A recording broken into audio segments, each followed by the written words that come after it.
அனைவருக்கும் வணக்கம். இன்றைக்கி நம்ம பார்க்க போகிற விஷயங்கள் அப்படின்னு பார்த்தீங்கன்னா, சுகர் சம்மந்தமாக, சர்க்கரை நோய் சம்மந்தமாக. சர்க்கரையை நோய் வியாதி அப்படின்னு சொல்ல முடியாது, இன்சுலின் பற்றாக்குறை அப்படின்னா நம்ம சொல்லலாம்.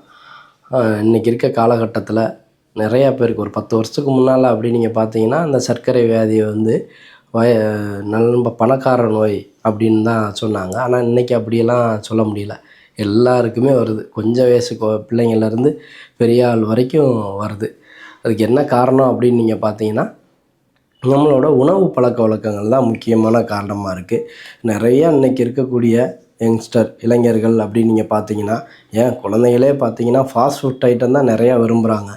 நிறையா நூடுல்ஸு, ஃப்ரைட் ரைட்ஸு, புரோட்டா, இந்த மாதிரி மைதா அதிகங்கள் உள்ளதில் வந்தாலே உங்களுக்கு சுகர் வர்றதுக்கு நிறையா வாய்ப்பு இருக்குது. அப்புறம் முக்கியமாக ஜெனட்டிக்கலாக அம்மா அப்பா இந்த மாதிரி தாத்தா பாட்டி ஜெனட்டிக்காக இருக்குன்னா அவங்களுக்கும் அந்த காரணத்தினாலையும் வர்றதுக்கு நிறையா வாய்ப்பு இருக்குது. இன்னொன்று ஐடி ஃபீல்டில் இருக்கிறோம், நைட்டு சரியான தூக்கம் இல்லை, நைட் டியூட்டி அதிகமாக பார்க்குறோம், மென்டலி ஸ்ட்ரெஸ்ஸு, இதுக்காண்டியெல்லாம் கண்டிப்பான முறையில் சுகர் வர்றதுக்கான காரணம். இன்னொன்று ஒபிசிட்டி, ரொம்ப ஒபிசிட்டியாக இருந்தாலும் சுகர் வர்றதுக்கான காரணமாக இருக்குது.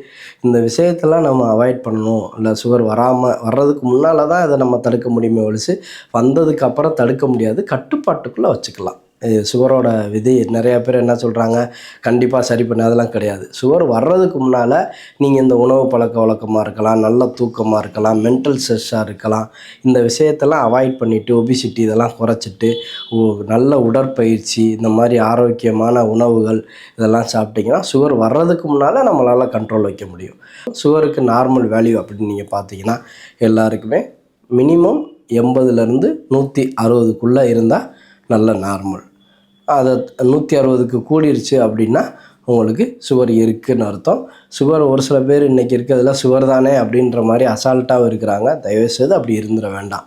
எதுக்காண்டி இவ்வளோ தூரம் நம்ம சொல்கிறோம் அப்படின்னா, சுகர் ஒரு கம்மியான வயசில் 1 வருஷம் 2 வருஷம் 5 வருஷத்துக்கு நீங்கள் 200 300 அந்த மாதிரி நீங்கள் வச்சுருந்தீங்க, வேல்யூ வச்சுருந்தீங்கன்னா, அந்த ஒரு 5 வருஷம் இல்லை 6 ஏஜ் நம்மளோட இம்யூனிட்டியை பொறுத்து ஒன்றும் தெரியாது, நல்லா தான் தெரியும், எந்த கம்ப்ளைண்ட்டுமே வராது. 5 வருஷம் கழித்து நம்ம உடம்புல அதோட வேலையை காமிக்கும்.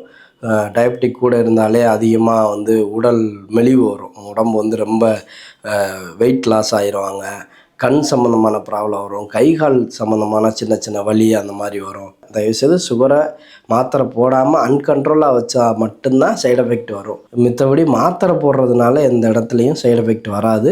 அது டாக்டரே பி காம்ப்ளெக்ஸ் மாத்திரை இதெல்லாம் சேர்த்தே கொடுத்துருவாங்க. சுகரை அன்கண்ட்ரோலாக 300 200க்கு மேலே வச்சுருந்தீங்க அப்படின்னா தான் சைடு எஃபெக்ட் வரும். அதனால் கொஞ்சம் அவேர்னஸாக இருந்து இதை கொஞ்சம் கண்ட்ரோலில் வச்சுக்கிட்டிங்கன்னா கொஞ்சம் நல்லது. சுகர் ஒரு வியாதி கிடையாது, இன்சுலின் பற்றாக்குறை தான். நம்ம உடம்புல இன்சுலின் சுரந்து சுகரை கண்ட்ரோலில் வைக்கணும். இன்சுலின் சுரக்கிறோட அளவு கம்மியாக இருக்கிறதுனால தான் நம்ம மாத்திரை எடுக்க வேண்டிய சுச்சுவேஷனோ இல்லை இன்சுலின் எடுக்க வேண்டிய சுச்சுவேஷனோ இருக்குது. இன்சுலினோட லெவலில் நார்மல் ஆக்கிட்டோம்னா அது கண்ட்ரோலில் மெயின்டைன் ஆகிக்கிறோம். இதுக்கு நீங்கள் முக்கியமாக டைரக்ட் ஸ்வீட்டை அவாய்ட் பண்ணிடணும். கண்டிப்பான முறையில் டைரக்ட் ஸ்வீட் அவாய்ட் பண்ணணும். ஃபிசிக்கல் ஒர்க்கு, ஜிம்மு ஏதாவது ஒன்று இருக்கணும். மினிமம் வாக்கிங்காவது ஒரு 40 நிமிஷம் போனீங்கன்னா கொஞ்சம் நல்லது. உடம்புக்கு முக்கியத்துவம் கொடுத்து எல்லோரும் ஆரோக்கியமாக வாழணும்னு கேட்டுக்கிறேன். நன்றி. வாழ்க நலமுடன்.